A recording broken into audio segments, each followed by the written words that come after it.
So this excerpt comes from the play, the tragedy, A Streetcar Named Desire, written by Tennessee Williams, and I believe that this extract comes from the middle part of the exposition, and it described how Blanche described Stanley's nature to Stella, which was overheard by Stanley himself. And the meaning of the extract to the overall plot would be that it introduced more war and more competition for Stella between Stanley and Blanche, and it also foreshadowed the revenge of Stanley. Character-wise, Blanche's superiority and her fear for losing her social status was described, and Stanley's calculating and manipulative behaviors were unveiled to the authors. Finally, thematically, this presented a conflict between civilization and barbarism, and it led to further thoughts on class division among humans and how they led to conflict and cruelty. So I would dissect this excerpt into three different parts. And so in part one, Blanche and Stella discussed with talked about their views on Stanley, and Blanche used a lot of imperatives and euphemisms, such as may and if you forgive me, and also common. So these and also there are in the script there are italics for careful word choices, such as plainly.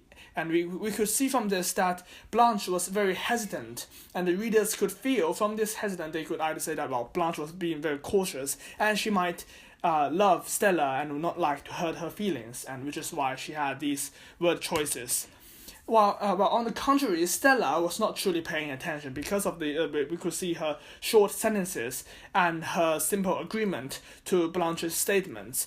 It reflected Stella's character as a person who was contented with the status quo, and that would explain why she was uninterested in the discussion of changes. So this in turn irritated Blanche, and so Blanche used a more accusative tone, and where she had this past present perfect tense, and she explained to Stella her own the true meaning of the word common, and but Stella in turn responded coldly, and this foreshadowed her ultimate choice of choosing Stanley over Blanche. So adding to the conflict inside this part, there was also a stage direction that first indicated how a train approached, causing an uneasy silence long waited by the two sisters. And there were also this dramatic irony that brought about by Stanley's actions, because Stanley approached the room, and the readers would know that Blanche should not be speaking freely when Stanley was actually overhearing it, and they would also anticipate Stanley's reactions, and this would bring the reader's attention closer to what is going to happen next, and which was the monologue of Blanche, the speech on apes. And Blanche in this monologue compared Stanley to an animal, which was an extended metaphor used throughout the speech. And this extended metaphor is important because one could have many connotations evolving around the word animal or ape. And so, for instance, they could say that Stanley was different in an inferior way, and as suggested by the phrase subhuman, and which the sub was the prefix that indicated inferiority. And you could also say that Stanley was less civilized. And if the readers remember the title well, they would say that the animals might be desire driven, and that would clearly describe what the character of Stanley.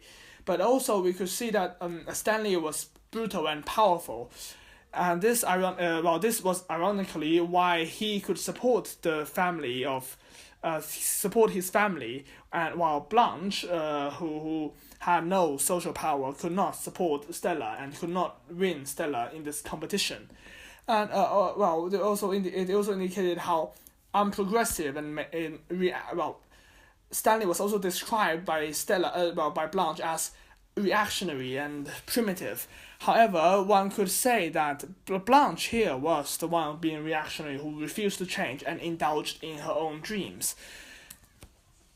But then moving on to the other paragraphs, one has seen more aspects of Blanche's argument. For instance, she tried to be very dramatic using a storytelling tone, indicated by, for instance, the exclamation, "The fight is on," or that is, if the ridicule, if kisses have been discovered yet. And these were used to exaggerate Stanley's traits, and so that they could undermine Stanley. It also these choices of words also aligned with Blanche's own background as an English teacher, but there are also a lot of religious allusions, for instance, being made in God's image, and metaphors, for instance, light. So these may indicate how Blanche felt that her own values, her own way of life, are either sacred or either true or either beautiful, and so she explained that this would be why she would like to guard her culture, and she compared her own culture to those held by Stanley, and she called them as brutes, and this indicated how she believed that her own cultures were superior, and the activities, the behavior of Stanley was inferior and animalistic. So, but there's also within these metaphors, within what she described, she also mentioned this word a dark march towards whatever we are approaching. So this seemingly undefined difficulty of the Blanche's family was actually talking about how her bankruptcy and her fall from aristocracy. So the word dark indicated how destructive and how inherently unstable Blanche's lifestyle choice is, while the word march indicated as an inevitable change, a forced change that Blanche could not resist, and so this indicated the potential gloomy ending of the play. Stanley, at the end of this excerpt, Stella and Stanley met, and it seemed that Stanley made his entrance to the scene, and this was described by different stage directions. For instance, he was said to be he moved stealthily about, and he entered the front door and then closed it. So this indicated so these stage directions allow the readers to know how the women could not inside the room could not tell whether Stanley heard the conversation or not, and also Stanley's actions of entering casually also made it more mysterious, and so this in effect it unveiled Stanley's cunning and thoughtful aspect, and it showed how he was actually planning for a potential revenge. And finally, there were also so there are also other parts. For instance, other stage directions that are meaningful. For instance, how Stanley grinned to Blanche, and it was repeated twice. And from Blanche's point of view, she could see very clearly how Stella embraced Stanley.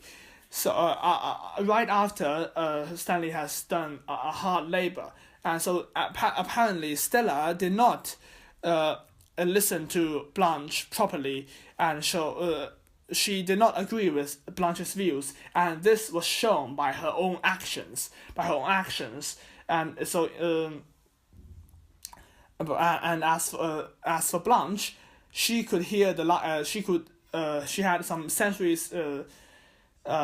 She could feel how the light faded away and the sound of the blue piano emerging. So these sensory stimulus indicated the unspoken despair of Blanche. That was so. These are the motives repeatedly used within the play to indicate how Blanche was losing her hope, losing her grasp of reality, and hence becoming more and more defeated by Stanley. So to summarize, this was a part where Stanley claimed the victory, and Blanche fell in despair. And so in conclusion, we will say that holistically we could see this strong sense of competition for Stella, and we could compare Stanley's arrogance and Stanley's own his own power. And so there are, and so hence the author, well, we could see how in this case one's way of life, the different ways of life led by Blanche and Stanley, has led to the defeat and depression of one, and unveiled the brutality and hate of another.